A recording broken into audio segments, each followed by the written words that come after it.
akan menjelaskan materi tentang capital budgeting atau penganggaran. Sebelumnya izin memperkenalkan diri, nama saya Cynthia Ika Pertiwi, NPM 101200036.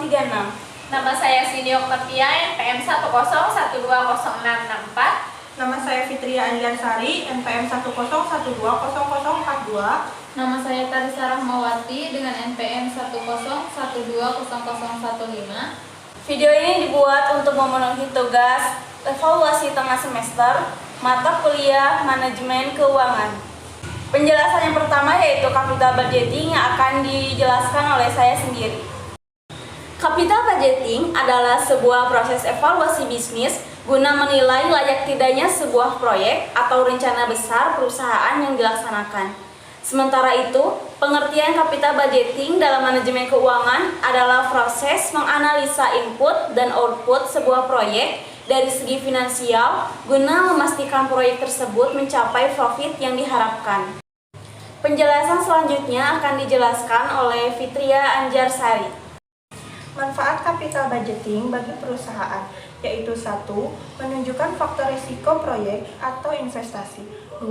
Menentukan jenis proyek yang dapat dilakukan.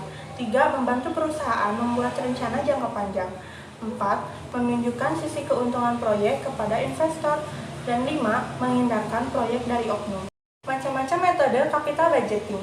1. Net present value atau NPV adalah budget proyek akan dihitung berdasarkan potensi perkembangan nilainya di masa depan. Perhitungan metode NPV hanya dapat diterima jika proyeknya memiliki nilai di atas Rp0.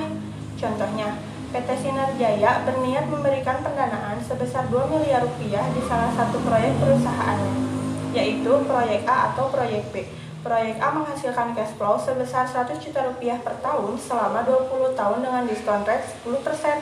Sedangkan proyek B menghasilkan cash flow Rp90 juta selama 30 tahun dengan diskon rate 10%. Berdasarkan perhitungan NPV, maka NPV proyek A sama dengan Rp100 juta dikali 20 tahun dikurangi 10% dari Rp100 juta dikali 20 tahun, yang mendapatkan hasil Rp2 miliar dikurangi Rp200 juta dan hasil akhirnya Rp1.800.000 atau 1,8 miliar. NPV proyek B sama dengan Rp90 juta dikali 30 tahun dikurangi 10% dari perkalian Rp90 juta dikali 30 tahun yang hasilnya Rp2.700.000 dikurangi Rp270 juta sama dengan Rp2.430.000 atau 2,43 miliar. Dengan demikian, maka proyek yang lebih berhak mendapatkan pendanaan adalah proyek B karena NPV-nya lebih besar. Internal rate of return adalah metode yang mempertimbangkan waktu. Selain perhitungan nilai uang, berbagai ahli menyebut bahwa metode IRR jauh lebih efektif dan akurat. Contohnya, proyek A dihitung dapat menghasilkan profit sebesar 35% dari pendanaan 10 tahun.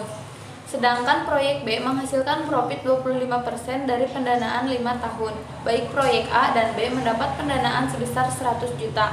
Maka nilai IRR masing-masingnya adalah IRR proyek A sama dengan 100 juta ditambah 35% dikali 100 juta dibagi 10 tahun sama dengan 135 juta dibagi 10 tahun sama dengan 13.500. IRR proyek B sama dengan 100 juta ditambah 25% dikali 100 juta dibagi 5 tahun sama dengan 125 juta dibagi 5 tahun sama dengan 25 juta.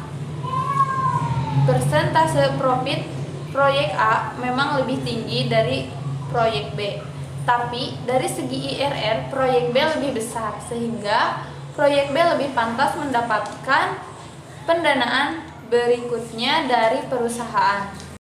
Yang ketiga, average rate of return atau ARR adalah perhitungan capital budgeting menggunakan metode ini mirip dengan IRR.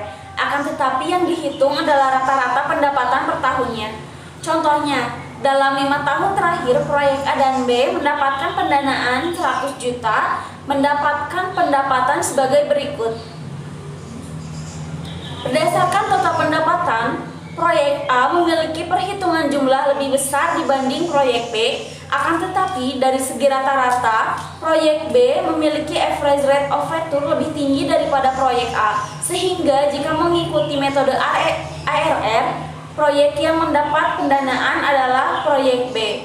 4. Payback period atau PP adalah metode capital budgeting berdasarkan waktu kembalinya pendanaan. Dalam metode ini, keputusan capital budgeting diambil berdasarkan durasi proyek mencapai BEP. Contoh, proyek A menghasilkan pendapatan sebesar 25 juta per tahun, sedangkan proyek B menghasilkan 20 juta per tahun.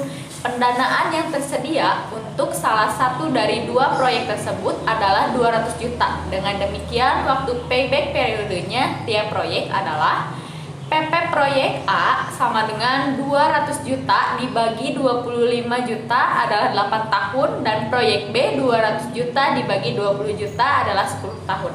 Dengan demikian, jika menggunakan metode capital budgeting PP, yang berhak mendapat pendanaan adalah proyek A karena durasi pengembaliannya lebih pendek. Sekian penjelasan dari kelompok kami. Wassalamualaikum warahmatullahi wabarakatuh.